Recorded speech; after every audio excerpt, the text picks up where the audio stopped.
Hi guys! So I messed up and I didn't actually record the process while I was making my mermaid tail. It was a very long process. I took a couple photos and I had a lot of people ask me for advice on doing something like this. So I'm just going to break it down now that I'm preparing my mermaid tail for a super exciting mermaid photo shoot with a photographer friend and another mom.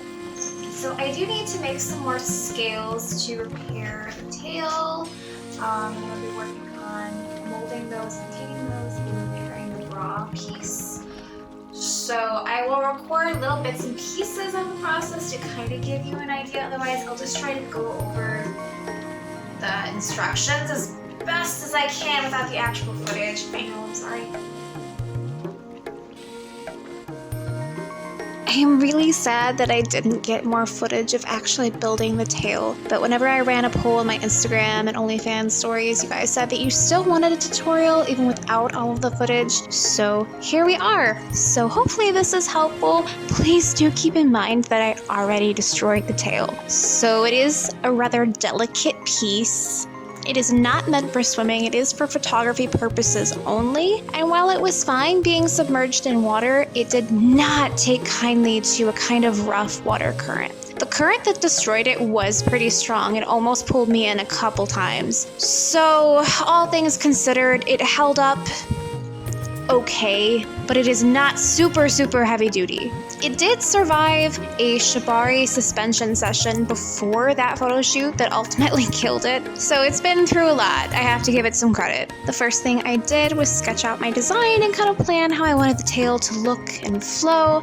Obviously, there were a lot of things that I would now change, add, and alter. If I do ever make a mermaid tail again, I'll make sure that it's a much improved version, but for a first go, this wasn't terrible. One of the first things you'll do is wrap from your waist, kind of just below your waist, all the way down to your ankles, at least in saran wrap, as tight as you can. After you're wrapped up nice and snug, you're going to take some packing tape and tape that so that it sticks together really well and holds. Next, I took a pair of scissors and cut a split down the side so that I could get out of it, and then just retaped that once I was out very carefully. And then I filled that with some leftover like plastic bags, newspapers, etc. that I had laying around for stuffing, and then I had a form to my exact measurements. If you already have some kind of dress form, you wouldn't necessarily need to do all of that, but I didn't have anything, so that's what we did. After that, I took lycra, which is kind of like a stretchy, waterproof spandex-like material,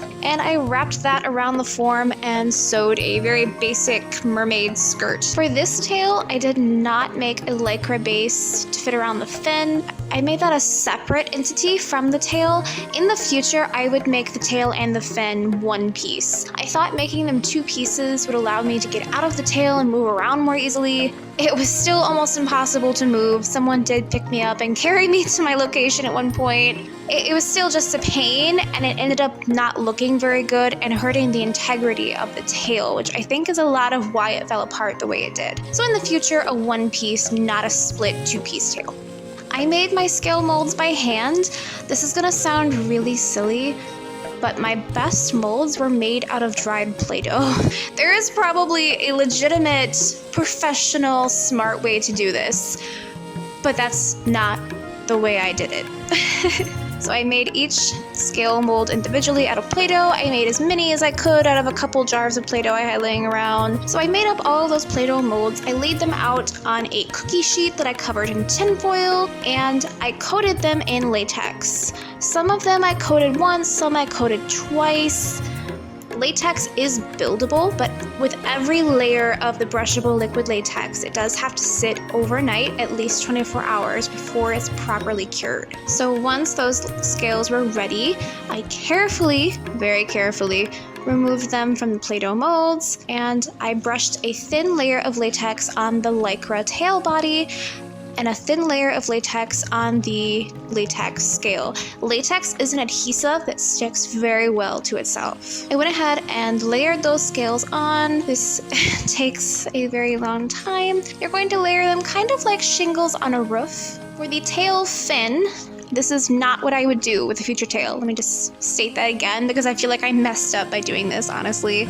For this tail though, I cut out a thin, like heavy duty paper, thin cardboard, something in between those things. I cut out a fin shape out of material like that, and I started layering latex on top of it. This took a lot of layers of latex, and there are pieces of twine under some of the layers of latex for veins in the fin. For the top of the fin, again, not the best way to do this. I wrapped packing tape and saran wrap together and just kind of attached everything with latex, which held up until I got to that really rough current. I also put a pair of socks, like hot glued onto that cardboard fin base so that I'd have something to put my feet in. This was unnecessary. You don't need to do that. It ended up being more of a pain than anything. I'm hoping someone can learn from my mistakes, honestly. After many, many, many layers of latex scales being laid kind of like shingles, I mixed about a 50-50 mix of acrylic paint with the liquid latex. Acrylic by itself will not stick to latex, but if you mix latex with it, it will become a latex paint. After that, I sealed it with a waterproof paint sealer.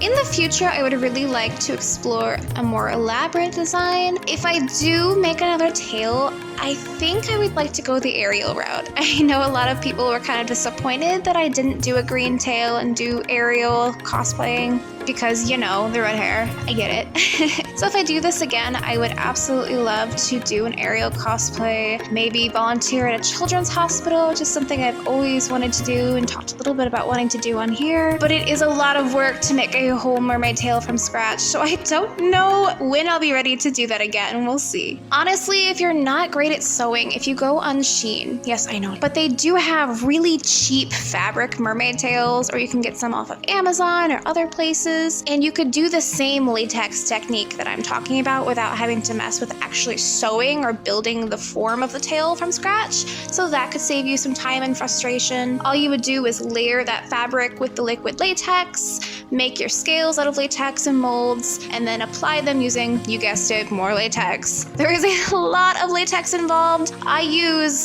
did use about 2 to 3 gallons of liquid latex for this entire process. The material cost for this tail, which unfortunately only served me for 2 photo shoots, was well over $200.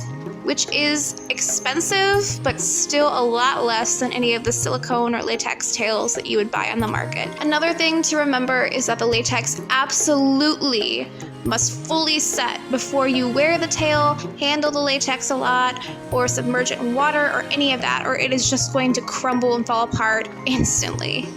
Setting properly is very important, which means wherever you're working needs to be a temperature-controlled room, not super hot, not freezing, not super windy. Also be careful that where you're working is well ventilated. It can be dangerous to work with liquid latex without ventilation. Please be careful, stay safe. As always, I will have a materials list for you in the caption.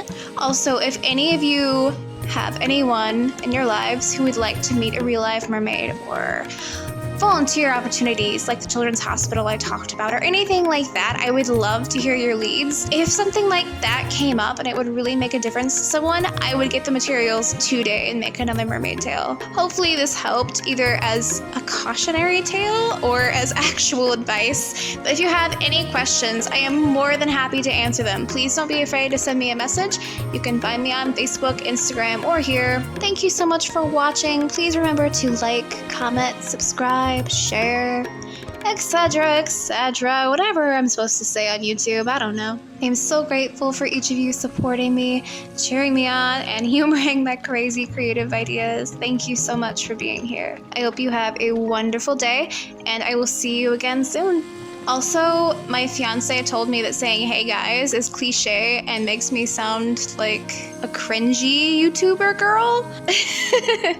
He said that I have to come up with something to call you that's like part of my brand, like how Lady Gaga has her monsters and Beyonce has a beehive. I don't know if I have to become famous for that yet, but according to him, we need to come up with something else to call you. So let me know what you would like to be addressed as.